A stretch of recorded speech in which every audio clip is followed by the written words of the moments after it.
Good afternoon and welcome. Thank you for joining us. This is the Marion City Council work session for Tuesday, July 21st. First on the agenda for this work session is a presentation from the Marion Planning and Zoning Commission. Hello, good afternoon. My name is Nikki Wilcox. Can I give my address or no? Need it? No, you're good. I don't think it's Okay, necessary. okay, good. All right, just used to P&Z, I guess. So I'm the chair of the Planning and Zoning Commission for this year. So we do have 9 members. We are full, so that's been great. Every time someone's been rolling off, we do get someone on immediately, so that's been fantastic. And we meet the second Tuesday of the month here at 6 p.m. I'd say it's been a pretty busy year. You can see from the bar chart too of just what we have done and for the 2025. So you can see there's been a lot of the Chapter 340 code amendments and also architectural review and site design, which has been really fun. Again, just with how much Marion is growing. So we're just helping approve those as well. So just here's some of the projects that we've done. The Indian Creek Mall one, just a lot of the improvements, site developments, going with the new code of new standards. We've just been approving a lot of those, as long as some new construction. So if there's any questions in regarding to our cadence when we meet monthly, happy to answer any. Any questions at this time? You have something? Go ahead. I just have a general kind of question. I feel like, specifically the Marion Planning and Zoning Commission, the role of it's probably changed over the last few years as Marion's continued to grow. What do you think kind of is the biggest kind of like modern challenge for you guys right now in the way that the city is growing and how it is today? What I hear a lot, which I know isn't our role, but the questions come up is when we have these site developments, is the questions on the streets. Can they handle the traffic? Are we widening? So that's where a lot of, I'd say, questions come, but I have to remind planning and zoning, we're not DOT, that's not our lane to vote. But I would say that has been, if any question has been repetitive, it's been that one, worried about traffic with some of these developments. Sure. No, that's a good point. Yep. Thanks. Do you have more to present or is it? No, that was Okay, it. okay. Short and sweet. That was short and sweet. I guess my question is, do you see alignment between the commission in terms of, well, alignment with the council and the vision for the city? Are there things we can do to better improve that, to convey what the vision of the city is because I think that the commission is a very important, they're all important and they're all impactful. This particular commission, I think, is extremely impactful to the direction of the city and how it grows and how it develops. And I think it's important to have that alignment and the translation of the vision of the council to all of the boards and commissions, but especially planning and zoning, to make sure that we're all on the same page about where we see the city going and what the ultimate outcome is of all of this planning and development. So do you have any comments on that? Or? I'd say we are all very aligned, especially this year. I feel like all the votes have been unanimous almost, especially when it comes to all the visions that we have for Marion for growing. If there are any things that we are split on, it's usually a detached garage. Someone wants it, over the 900 square feet. That's where anything the council or our commission might be split. But if it's anything structure related, the 2045 vision, all of that stuff, it is all a unanimous vote. And then it's awesome. Nicole will then show how you guys voted as well. And you guys always 99% of the time vote just like we did. So that to me is right there. That just data shows that we're aligned. Okay, appreciate that. Any other questions or go ahead, Sarah. Are there any tools or let's say rules, structures that we are not providing that would make it easier or better for the commission in your reviews? Is there anything missing in the, I would say like the package we're directing that impacts your work that we could be doing better at? If there is a plan for, like I said, when I was telling Gage, the streets question always comes up, that if there's any development coming, almost just like a, hey, don't worry, this is on our radar to look at. Do we widen this road? What do we do with parking? Do we add a turning lane? Some of those things might be helpful to say, hey, I know we're not there yet, but we are going to look at that. Because like I said, I mean, I don't know if Nicole, you agree, I feel like that question comes up quite a lot when it comes to new development. If you have anything to add on that part. Yeah, I mean, a lot of the site layouts that they are looking at are commercial properties. When we do review it as staff level, the engineering department is involved with that. Most of them are those standard commercial routes, but there are instances where we've got the public that does come in and is asking about the traffic and stuff. And that is something that is handled by our engineering department on when those traffic studies should be conducted or not conducted, and when they are conducted. Yeah, we're making sure that our Planning and Zoning Commission is receiving that information if available. Another way to ask Sarah's question is, do you feel like you have the adequate resources and support and the information you need, and then maybe the time that you need to be able to make Yes. informed decisions that are well-founded and well-reasoned decisions? Yes, I mean, this is my second year as chair. And it is learning through a fire hose last year, but I will say I've never felt lost, confused. All the information has been there, and Nicole's been a great partner. We meet a week before as well. If there's any other questions that I didn't get in the package, me and her go through it, but I'd say 9 times out of 10, it's all crystal clear.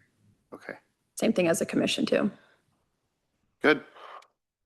Any other questions?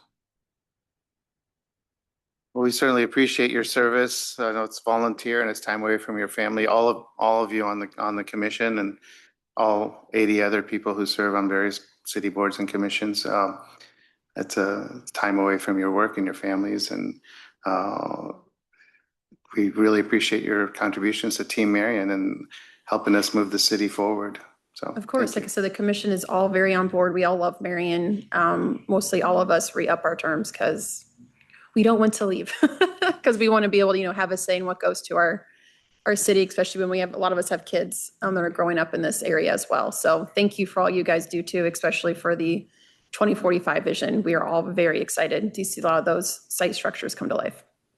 Well, I'm glad to know that in making recommendations for the boards and commissions to the council, really my only criterion is that that people want the best for Marion. They don't have to agree on everything, but that they are genuinely interested in making Marion better and want the best for Marion. I think those are the best people to serve on these boards and commissions. So thank you again. You're welcome. Thank you guys. Our next item is a discussion on the utility box wrap call for artists. I'm wondering about what happened to this one. So this is very timely, very good. It is here. So good afternoon, Mayor, City Council. My name is Kelly Willitson. I am the Recreation Superintendent and then the staff liaison for Marion Arts Council. This afternoon, I'm here to present our next steps in our call for artists coming up this next month. So just to give you a little bit of background knowledge, as you're aware, it has been brought up in the past due to a resident in Grant Harper.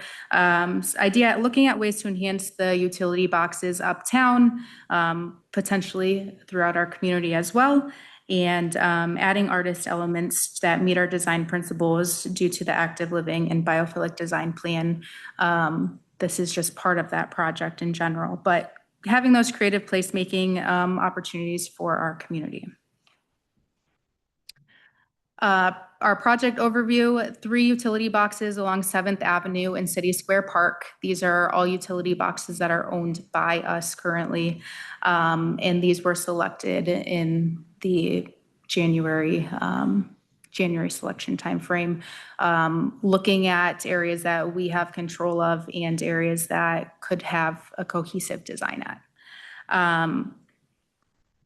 Along with that, how this project would go is there will be one team or selected team of artists within the selection process to complete or submit their artwork. Again, 3 coordinated designs, and then the city will manage the printing and installation. We will also work with Public Works Department to create and make sure that all of them are wrapped accordingly. Ventilation is within the design elements of these 3 designs. So as we anticipate this to launch, we are looking at August 1st, running through August 31st for a month of submissions. We will communicate this throughout all of our social media, city website, in focus, press release, really to make sure that we are giving everybody an equal opportunity to submit their art. Submittals will be reviewed by Art Council using a set criteria, and then they will be compensated within our approved 2027 budget, $2,100 out of the $10,000. The remaining will be used for printing and processing to get the 3 utility boxes wrapped. As far as project timeline, like I mentioned, August 1st is our anticipated date, giving the whole month of August for applications and deadlines. Within September, we will take these submittals back to Art Council based on the review criteria and review and make artist selections. In October, we'll take this back to you based on council approval. And then within that winter, that's where we will, with staff internally, go through the process of the wraps, working with other organizations to make this come to life and do the installation in spring of 2027. So within this timeline, this is when we hope to vision everything coming to life and enhancing our Uptown City Square Park. Any questions? So just so we're all on the same page, the artist selection comes as a recommendation from the Art Council Correct. to the City Council? Correct. Okay. So they will do the initial review. We'll bring it back to you guys for any other recommendations. One of the criteria also is to have that the artist will have some flexibility to change any design or any small gestures of what we would like to see happen. I guess that was going to be my next question. The artist submittals, they wouldn't be a definite design then? They would just Absolutely be. not. Yeah. Yeah. You're just selecting the artist and then they They'll would. submit some examples of artwork that they would like to see. It's not going to be their final draft by any Sure. means, but that's an opportunity idea. to see what they have, and then be able to work with them to create that design and tweak whatever direction you'd like to go with. I'm glad you're involving the Arts Council. It's a good way for them to contribute. Yeah. Go ahead. Is one of the criteria making sure that the artist is local? That is one criteria, and based on the criteria, it's a 100-point system. So that will definitely gauge some of that. Higher scores, obviously local, and lower scores. Perfect. Yeah, I would really like to see that. So I hope that works out. Yeah. Steve? So is the Arts Council going to recommend or propose a theme? I mean, the majority of these I've seen in Cedar Rapids and around obviously have a lot of flowers Yeah. involved in them. So is there anything else that, because of already what's going on in the Uptown area, Correct. that the Arts Council might have at least a recommendation or two for the themes? Yeah, so based on the criteria, it will also be based off of the Marion design plan and biophilic design landscape. And then we also have other criteria in this showing what does that look like? What is our vision for that? So yeah, they will have standardized layouts for that. Grant? Well, I'm really enthused this is moving forward. And quite honestly, I was driving in a neighboring community to our southwest, and I noticed there was a wrap around a utility box. And I honestly had thought for some set of reasons, this project had fallen off of our work list. So I'm enthused this is going forward.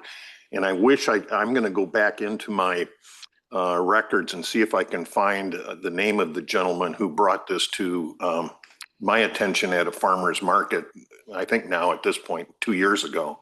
But I'm going to try to follow up with him if I can.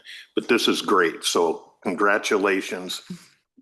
go forth with vigor and aplomb. Yeah, absolutely. No, we look forward to it, and we have a very new art commission as well. So this is also an opportunity to give them purpose and show them what we can offer. So thank you.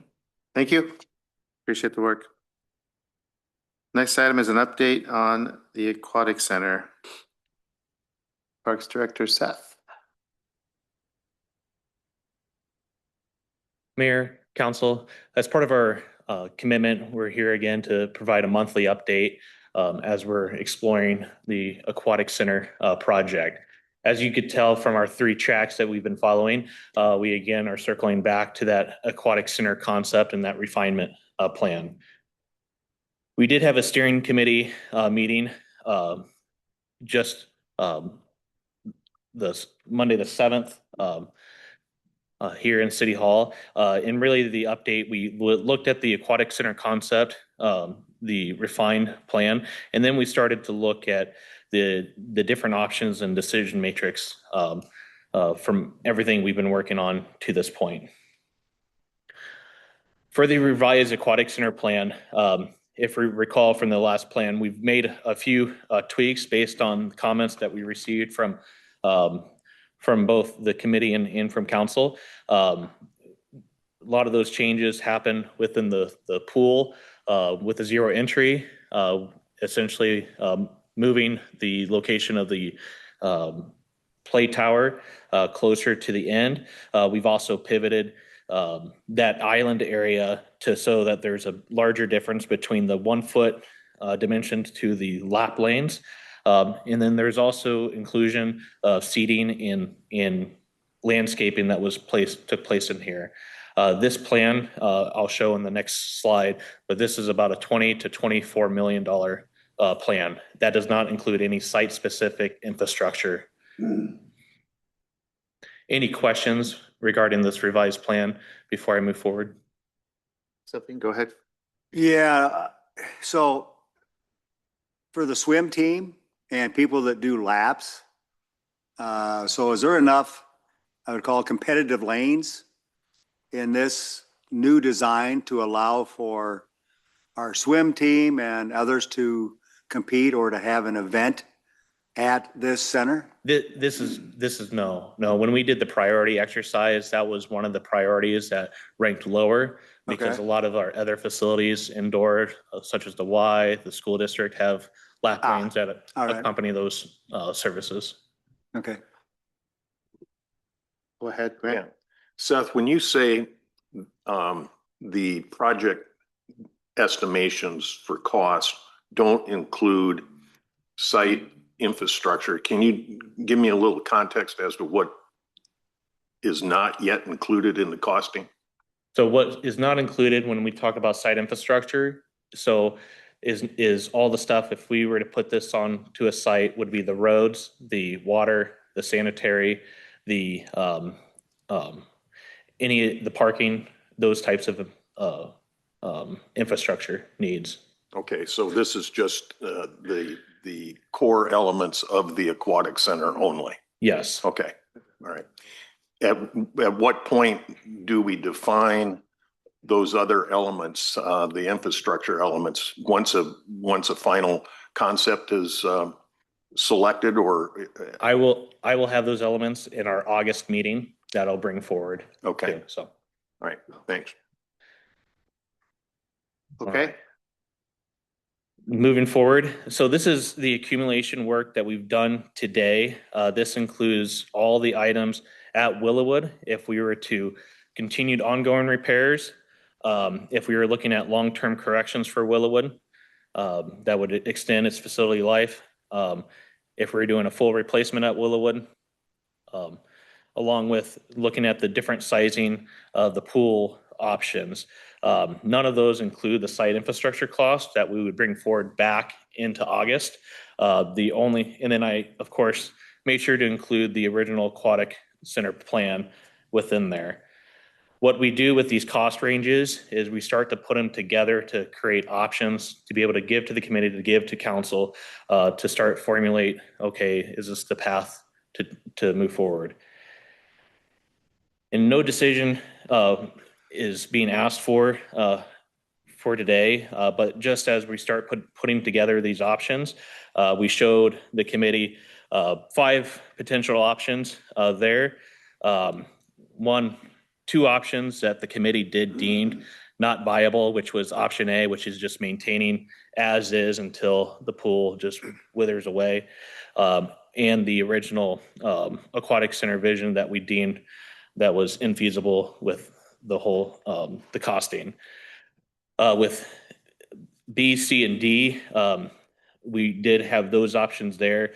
C and D, we do need some further site development infrastructure cost that we would bring forward in April or in August. When we do that in August, we would also bring in the planning and phasing of how we would do that over the years. The committee gave direction of essentially eliminating options A and E and continue looking at B, C, and D. For option D, when they were looking at 2 facility options, they felt the second facility should be more of a basic neighborhood pool. And then they wanted us to look at relook at the additional sites to see if there's an improved community coverage. So if we're building something at Munair, is there a better site on the north side that would equalize the coverage? And then we'll do a complete cost and financial analysis before narrowing down the preferred options. To answer Grant's question, the item's still under development. We will bring back the site infrastructure cost, which will essentially finalize the final project cost. We will evaluate, make sure we have all the site evaluations included, and then a piece that we would bring back in September, which would be the financial analysis, which would include the funding strategies, the tax impacts, and importantly, the operating cost for those options. And just as a timeline perspective, in August, we'll review those site infrastructure costs, come back in September for those funding options, and then looking at October as that potential direction recommendation with the committee and city council. Any questions? Other questions for Seth? Okay. Appreciate all the work. I know this has been a lot of work, and we're going to get to a workable option here. So thank you very much for all your great work. All right, next item, Smithland Drive reconstruction project. Good evening, Mayor and City Council. I'm Greg Annis, and I'm a project engineer in the Engineering Division of Public Works. I'm here to talk about Smithland Drive reconstruction project and provide some additional information, and I look forward to receiving directions for the final design. Smithland Drive was presented and discussed earlier this year at Council in January and just last month. But on this slide, it shows the years that the staff have been working on it and their construction goals for 2027 and 2028.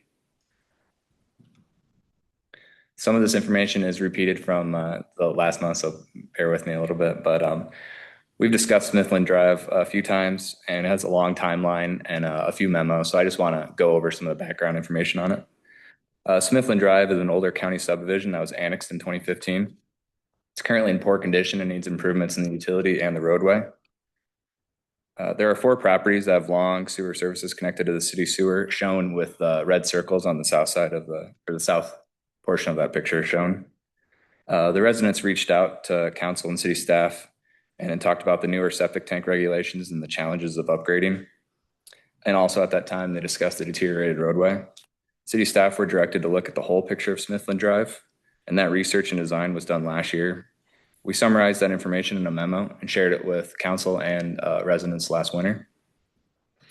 We also presented that as well to council in January. There are questions from residents and council, so a supplemental memo was created and shared. This memo was presented just last month, but the decision was tabled. Some residents raised some questions, and I want to go over some of the topics to drive clarity. There are questions regarding the Linn-Mar Basin. Shown is the drainage patterns from the 1980s on the left that also match aerials from earlier years before that. It can be seen that stormwater has been going through the similar drainage pattern before development and after development. The Linn-Mar Basin was sized with current stormwater design standards and was not altered at a later time. All of the proposed options still convey the same stormwater patterns and volumes as before. The culverts that are in the project limits will be removed and replaced, and the existing culverts that are undersized will be increased to carry the current design flows. The ditches will fill during large rain events as they do today, but they'll eventually drain and dry. There's also discussions last time about the proposed section not having curb and intakes compared to reconstructions that you see around town. One of the main reasons for curbs is to control and direct the stormwater in the gutter of the roadway. The existing roadway is elevated compared to the adjacent lots on Smithland, so very little water would actually drain into the roadway. Basically, only the stormwater that falls on the roadway itself would get into the gutters.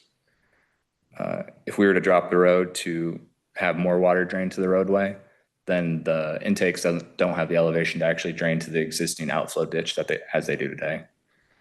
The intakes ditches would still be required to catch the stormwater draining from the homes and offsite. So it would be redundant to have both ditches and the curbs with the intakes. Now I want to talk about some of the options for Smithland Drive. All the options shared have the same roadway width, material, and utility improvements, including sanitary sewer and water for future hookups. These options differ from the southern connection at Oak Park Circle and the sidewalk option. Option B includes the full connection from Smithland Drive to Oak Park Circle. It promotes connectivity for city personnel, including fire, police, garbage, and snow removal. This option also includes a sidewalk on the east side.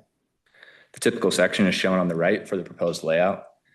The sidewalk's essentially just an extension of the roadway, and then it drains down kind of into those existing ditches. There's currently no sidewalk on the south side of Echo Hill Road. For a safe route to school, we propose to install that sidewalk on the south side with these improvements. We would also propose at that time a widening improvements for Echo Hill Road. These improvements were included on the major streets plan, and these improvements include widening the roadway, driveway improvements, and draining the ditches. This option would require a budget amendment. There were concerns from council members and residents at that January council presentation about the connection to Oak Park Circle. City staff were directed to research barriers that would allow first responders to traverse over them but stop the daily flow of traffic. Staff determined that these surface mount delineators shown on the left were the best options. They're cost effective to install, but do have long-term costs due to the repair of the barriers and vehicle damage that can occur. Residents have shown to drive over the barriers as well in neighboring communities, causing further damage and costs for maintenance. This option includes a sidewalk on the east side as well. This also includes a cul-de-sac for city staff to utilize in daily operations. This cul-de-sac shown meets current design standards for the bulb size, but violates current planning code for its distance away from Echo Hill Road. We looked at barrier options without sidewalk as well, and that's option D shown on the left. Option E shown on the right does not include any connection and is essentially a private street with a proposed cul-de-sac that again meets current design standards for the size of the bulb, but violates current planning code from its distance from Echo Hill Road. Both these options would require a budget amendment. If option E is chosen, it would leave the stub street shown on the slide. The stub street was constructed with the Oak Park subdivision with its intent to connect to Smithland Drive in the future. The future maintenance of that area would also need to be discussed. Would we want to remove the roadway and restore it to grass, or should we just let the stub street remain? With all these options mentioned, the pros and cons and estimated costs are shown. Option B is the recommendation. It promotes connectivity for the first responders and public works operations. And with that being said, I would ask Chief Fagan to talk about the southern connection from Smithland Drive to Oak Park Circle and its potential impacts for first responders. Yeah, thanks, Greg. So Oak Park Circle, just to the south there, this egress enhances accessibility for them as well. There are several sections within this region of the city that do have limited accessibility, that through engineering design, we can improve safety in that area. When we had the town hall meeting with the residents, I know there's, as Greg went through the history and the background here, and absolutely recognizing the investment that these residents made and understanding that one of the things that I am mindful of is just ensuring that we do have accessibility. If we can recognize through engineering improvements and roadway repairs to reduce risk to our residents, that's always something that we have an opportunity to consider. So just wanted to provide a little bit more context, also impacting Oak Park Circle and not only Smithland. Thanks, Chief Fagan. With that information, engineering is seeking your guidance and decision to move forward with the final design on Smithland Drive. Thank you for your time, Mayor and Council. Are there any questions? Questions, comments?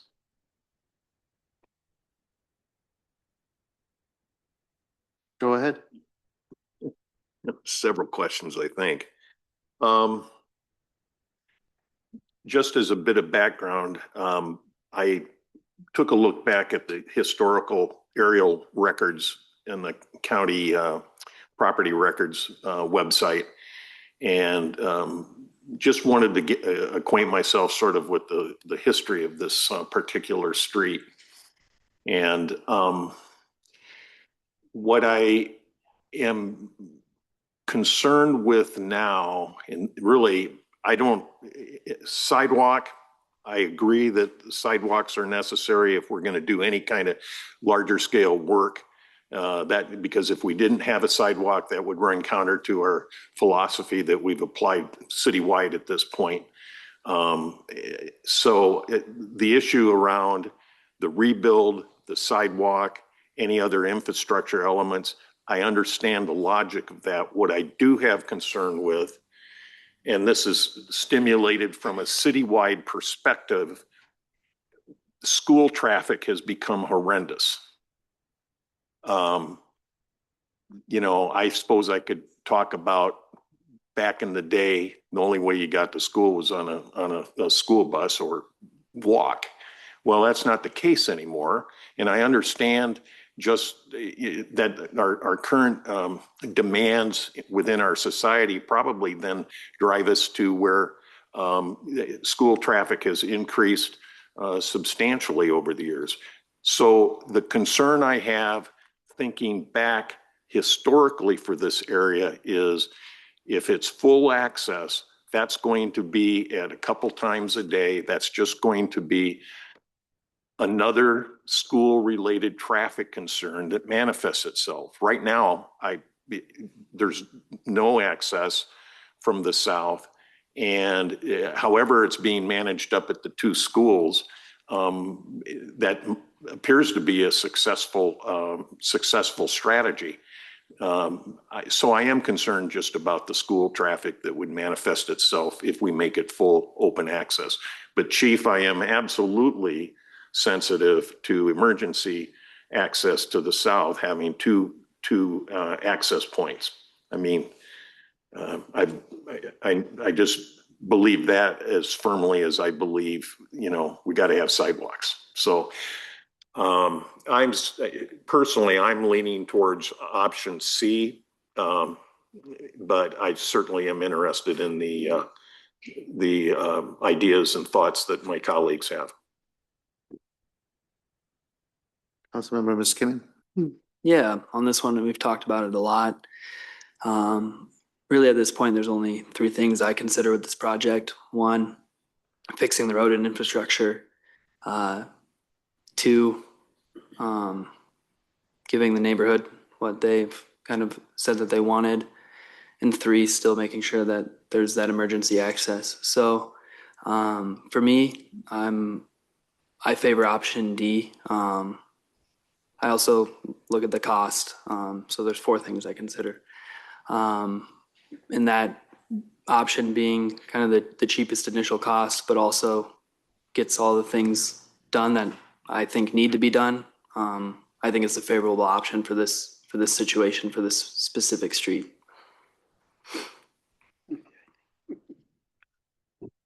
Go ahead.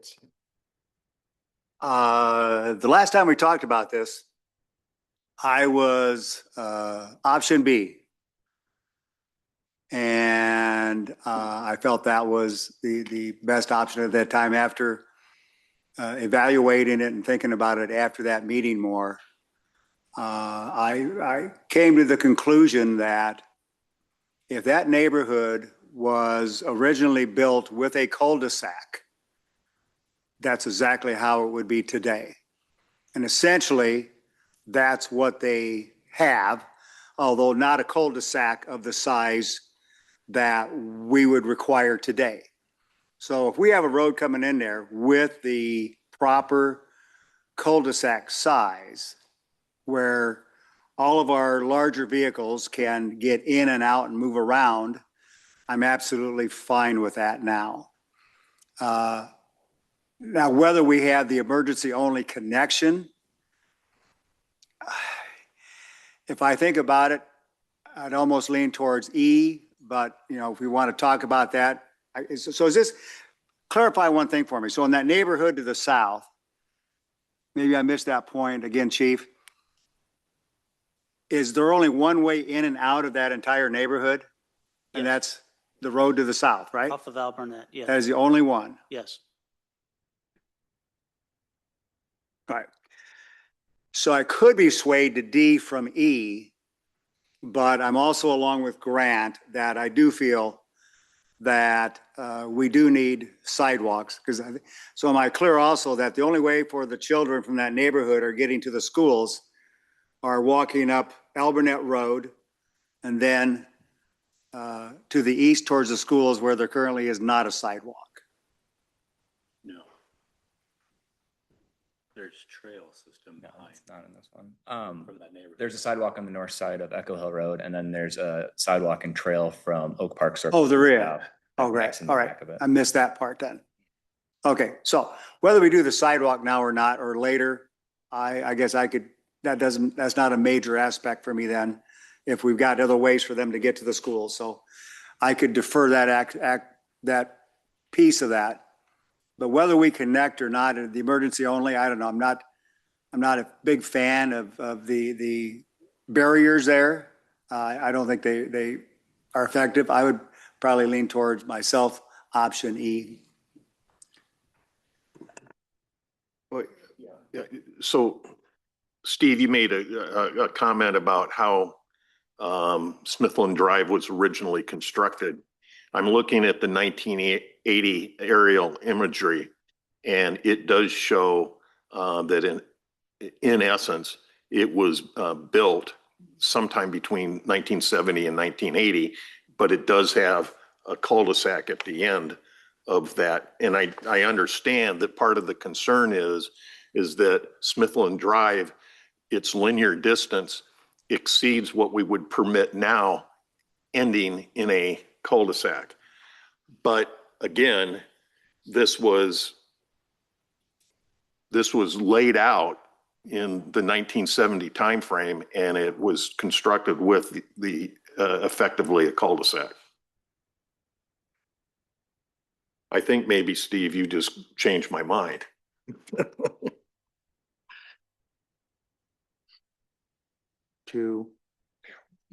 Well, to E, but I can feel the stare of X-rays from Chief right now.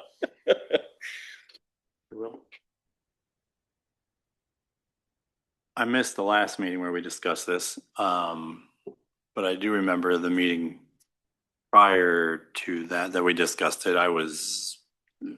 If the residents wanted to keep it basically the way that it is, I was in favor of that and just redoing the road. But if we don't go that route where all we're doing is blacktopping, I would be option E. I don't think that should be opened up to Oak Park and just keep it the way that it is. It's worked fine for 50 years and sure it'll work fine for another 50 years. I can get with E as well. D was just my preferred.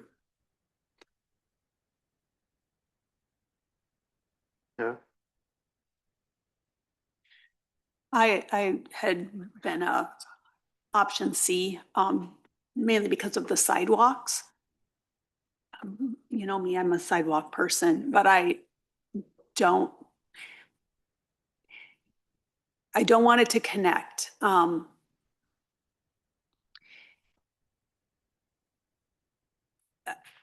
torn because I feel with the residents, and I know what that would be like. I mean, I know where my house is. We looked at it to say this goes in a loop. We're not going to have a through street.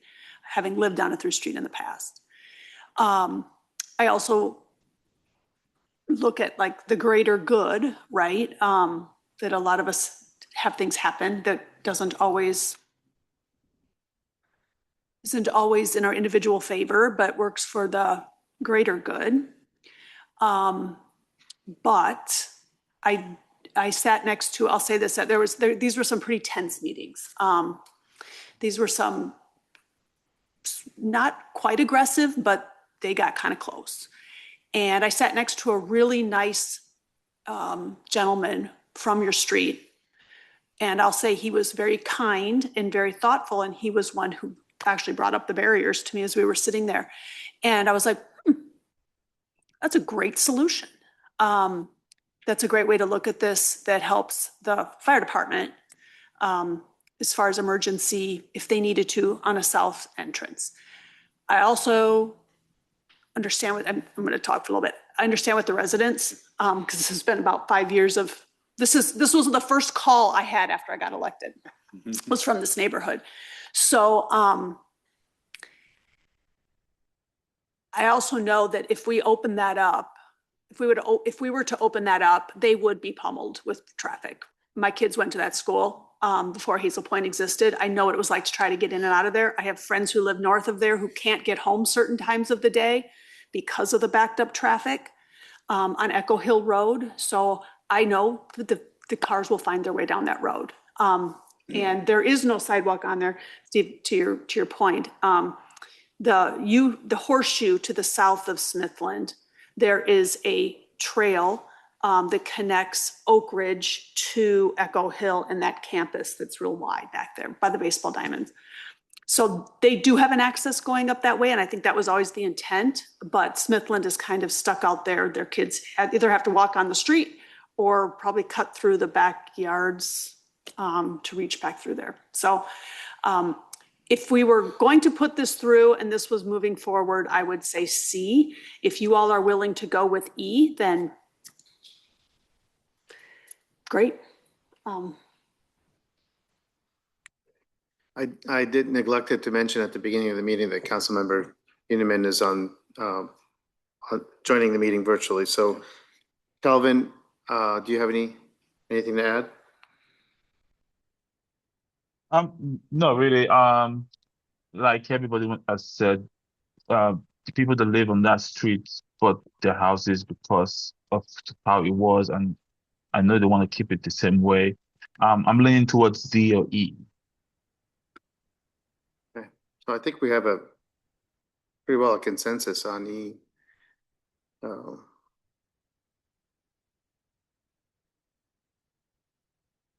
at least four.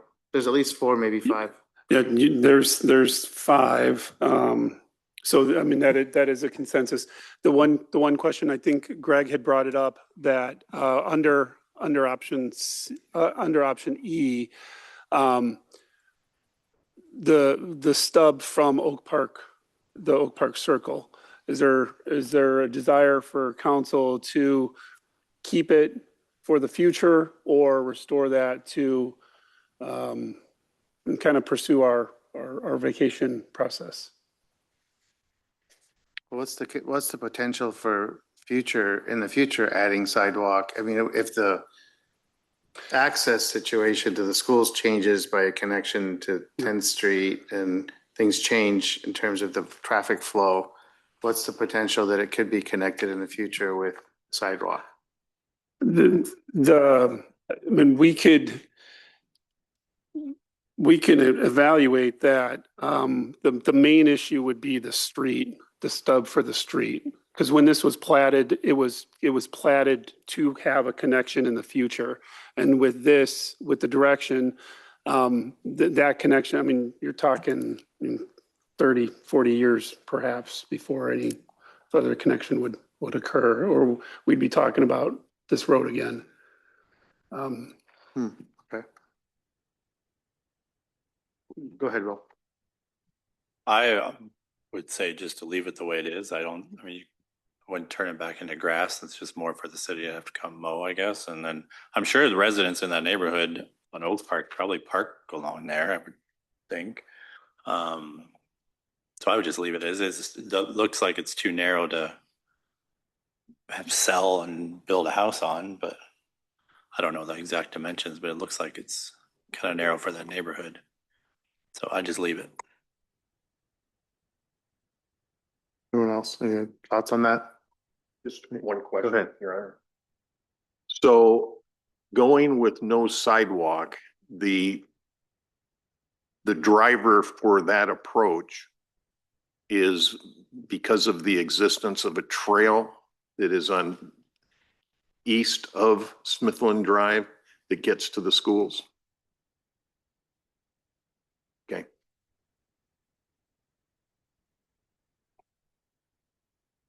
Any other thoughts on the stub street? Go ahead. My initial thought is just leave it as it is. I'll agree with Will, but I also will predict we'll be talking about a vacation in the future. So. Anyone else? I agree with Stephen Will on that. Okay. Calvin, do you have any thoughts on that? No, I did not. Okay. We're on E. That's the consensus.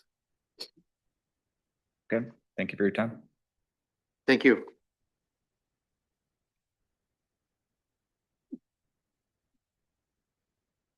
We're on to the upcoming agenda review. There are 3 items marked on the last 2 pages. It looks like the Sue Lynn show here, so go ahead. No. Good evening, no, good afternoon, Mayor and Council. This item is the Lindell Commercial Park revised preliminary plat, approximately 10.56 acres located northeast intersection of Blair's Ferry Road and Lindell Drive. The original preliminary plat came before Planning and Zoning Commission and Council last May. And although the overall layout of the preliminary plat remains unchanged, the revised plat does consist of comments from departmental and some revisions. So they address those with the revised preliminary plat. The callouts here do address those revisions that were made. The upper callout to the right, the detention basin, is now on its own outlet A. However, it will remain operated and maintained, privately owned and maintained. The lower call out in the lower left, shows the right in, right out access off of Blair's Ferry Road. And then the rectangular call out around Lindell Drive shows the proposed widening of Lindell Drive to accommodate the double turning lane. Based on the revisions and overall consistency of the original preliminary plat, staff does find this revised preliminary plat does comply with the subdivision and zoning requirements. And that it should be noted that July meeting of the Planning and Zoning Commission, they did recommend approval 5-0. Questions for Sue Lynn? Go ahead, Steve. Yeah, first, I'll just make a comment that this project, this area is the one I get more questions about of what's going on at that corner. But second of all, my question is on Lindell Drive, with the widening of that for the turn lane, whose responsibility is that for the cost of adding that and widening that area? Developer. Okay. All right.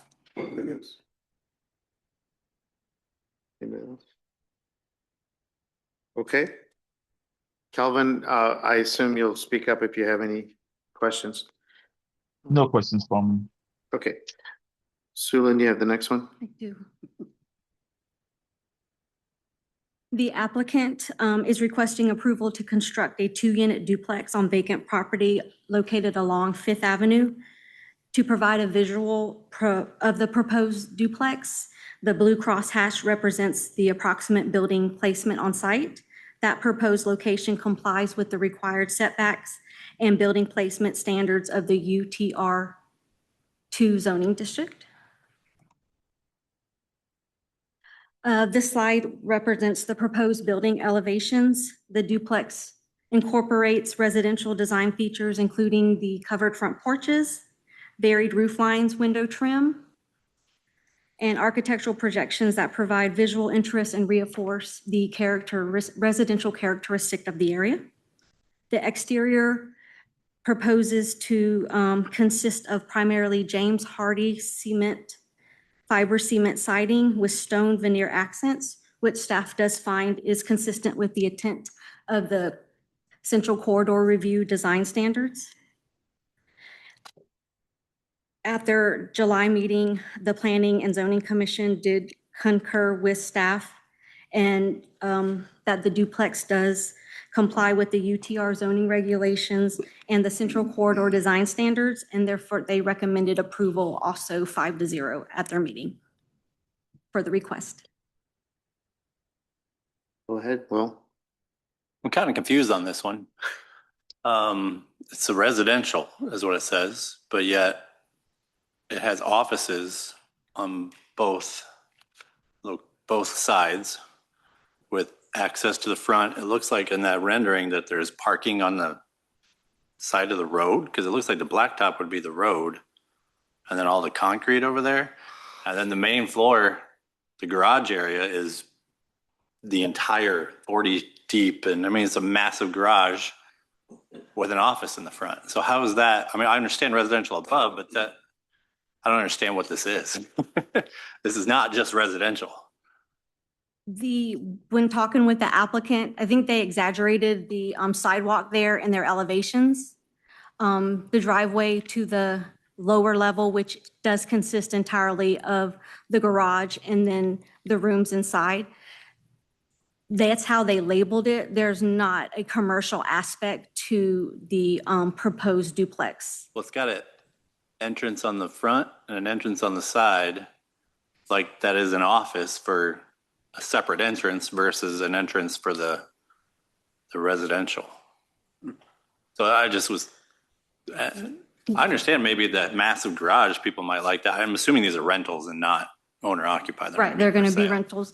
In that aspect, he said that garages do have a separate entrance for the most part. And then he had to show a front door aspect entrance to comply with the design standards to create a pedestrian orientation. Okay. So, and that is how they wanted to design the project to comply and meet the design standards. Very different. But they're purely residential. There's no commercial. Correct, yes, sir. All right. That answers your question. Okay. Anyone else? Anyone else? Go ahead, Sarah. I don't like it.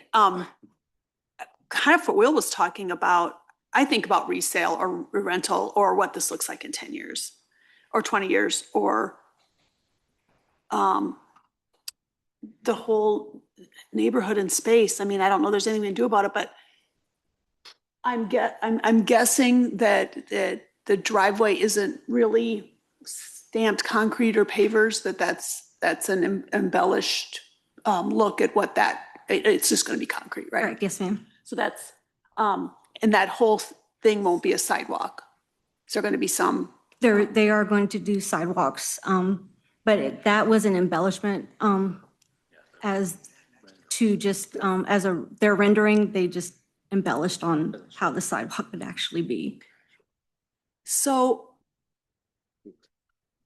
if we're embellishing this picture to make sure, I mean, what this is going to look like, how do we know that we're going to get a quality? I mean, I know things have to be affordable, but they also there has to be an expectation of some quality here. And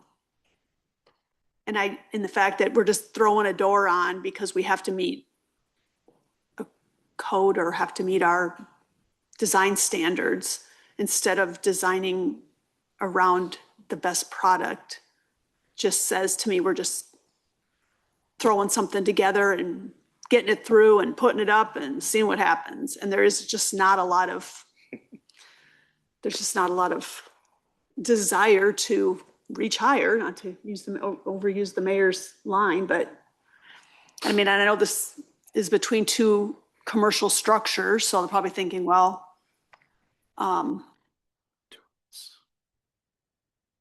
you know, it's residential between two commercial. But again, I don't think there's much we do about it, but it's very underwhelming. And I hope that future things that come to us have a little more to them than what we're looking for here. So that's just my 2 cents. Go ahead.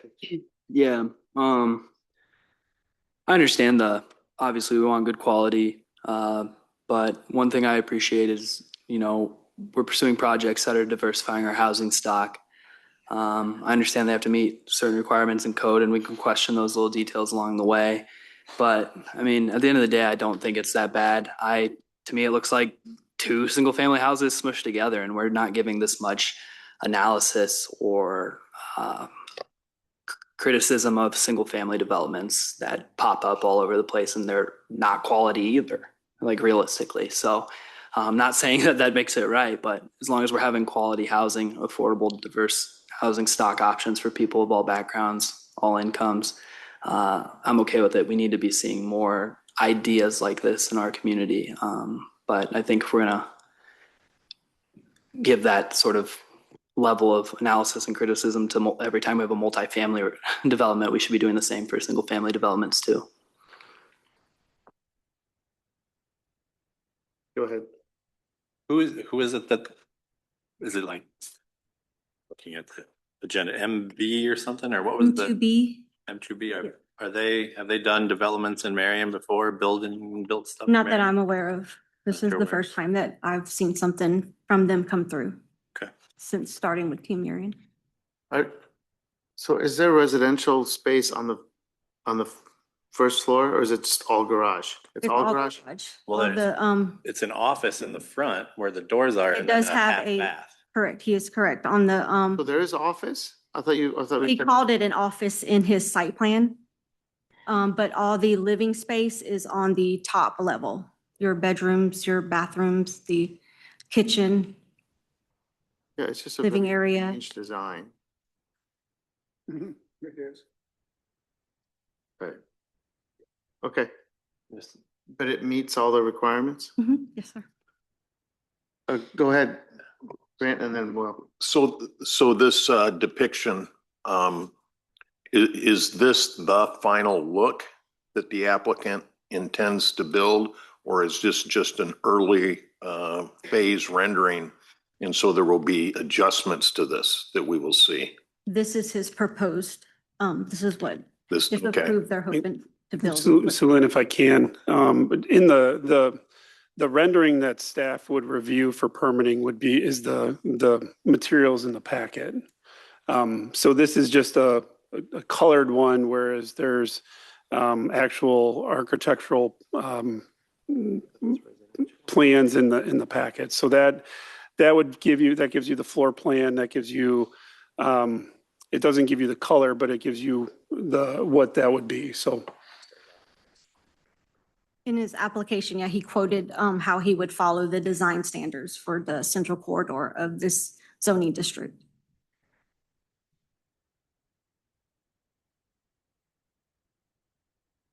Calvin, do you have anything? No, I didn't. Okay, we'll go ahead. I'm not trying to remember what I was gonna say.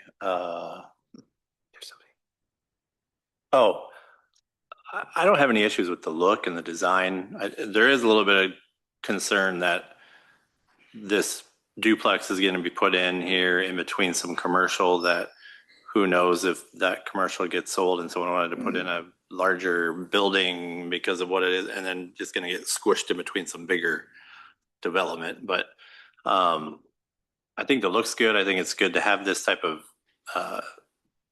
building in between the residential and the commercial. So it really, I'm worried about the design of this with the main floor and putting that office. I mean, I know he's just said it's titled office, but the fact that it's got the front door, the side door, you got this massive garage, which you do not see in rentals. I mean, that is not something you ever see. I mean, that would be a huge selling point if it was for sale. So it just worries me that there might be, obviously we don't know this developer, but it worries me that there might be some alternative ideas for the lower level, because it looks like an office with a shop and a little half bath is what they have drawn. So that's why I was confused if it was actually residential or if it was a mixed use. Is mixed use allowed there? Is that In the- zone? This is urban transition residential. So to can the- mixed use building be in that? Not mixed use. I mean, any residential can have a home occupation if Sure, they sure. follow code, but no, we've had a lot of calls on, I think this lot, maybe the other lot too that's vacant over in that area, wanting to put up warehouse and storage units. Sure. And we are constantly telling people it's a residential zoning district. So multifamily, 1 unit, 2 unit type things. Okay. All right. Okay, anyone else? So we'll see you on Thursday, I guess. So, okay, do you have one more item? I do not. Actually, I'm handing it over to Nicole. It's her item. Okay, well, it's not the Sue Lynn show then. No. But it is the planning show. Yes, it So. Okay, so we're still in the central corridor here with zoning. This one we're looking at the former library lot. So the applicant is seeking approval for their site layout and architectural design standards through corridor process. So with this, the lot sits just adjacent to the South Plaza as shown within our adopted 2021 Uptown Master Plan. So as this project was reviewed, staff made sure that how the site was being laid out with the building and the parking, that the applicant was at least taking into consideration the future South Plaza. The South Plaza is not within our CIP at this time, but it is within an adopted plan. So we have to make sure that if in the future we move forward with it, we can still make that happen. So the proposed project is a 4-story mixed-use building fronting 6th Avenue.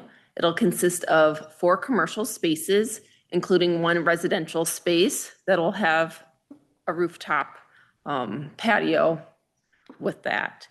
63 residential units will be on 3 stories of the building, consisting of a mix of studio, 1, 2, and 3 bedrooms.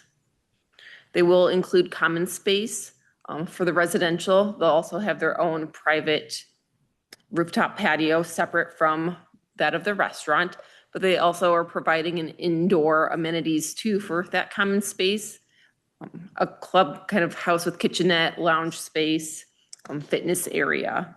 That is a requirement of the central corridor when there's more than 16 residential units being provided, is that they provide common space for those residents.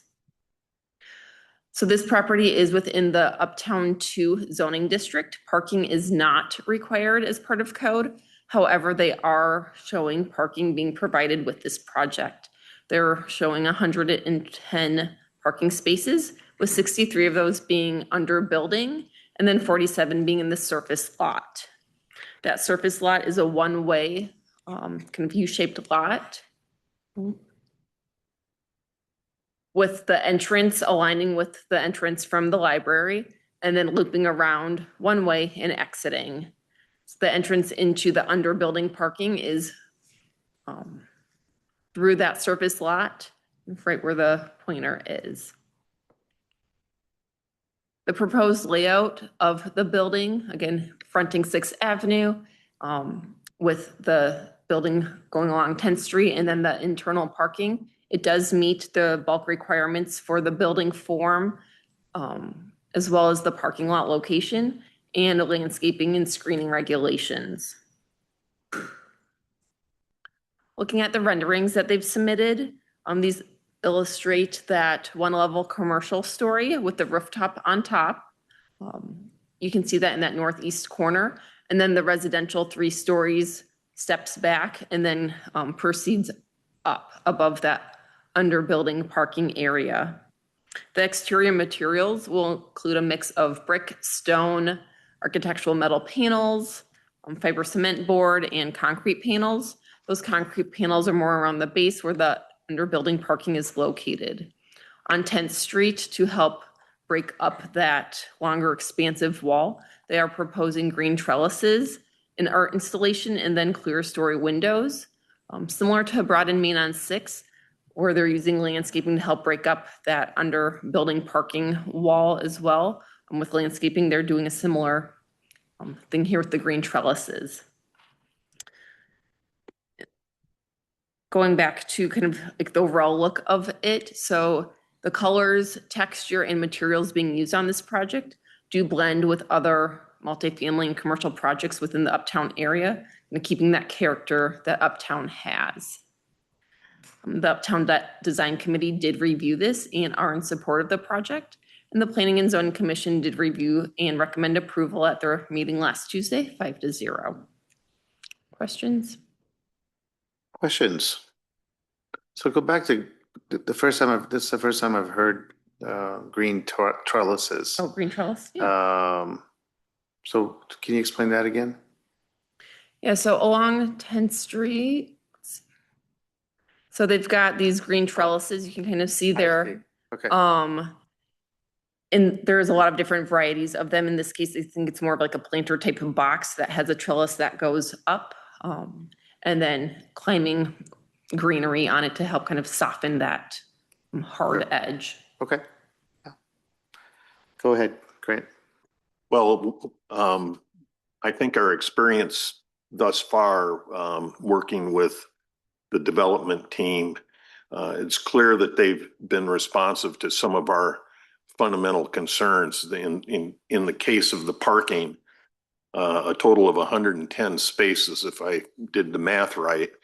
And I just think their care and concern about the community wishes on this have been represented in this kind of planning. So I'm enthused about this project going forward. Yeah, that surface parking will be open to the residents, their guests, the employees of the commercial spaces, and then the customers as well. Right.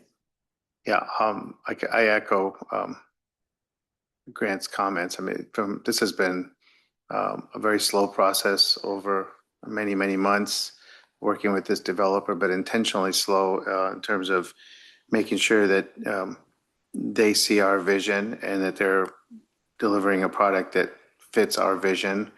I can't think of something we've asked that they didn't accommodate or incorporate into the design. They took all of our comments and all of our suggestions and tried their best to make them part of the project.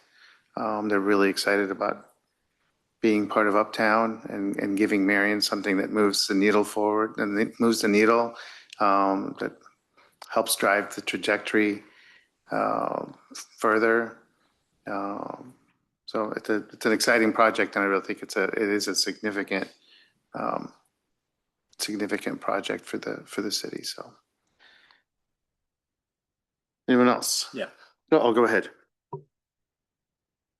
I really like it too. I mean, I think it's going to be a fantastic project for the city, for the Uptown area.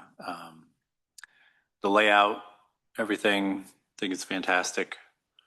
My only thing that I don't like is the look of the bottom level with the garages, where the parking is.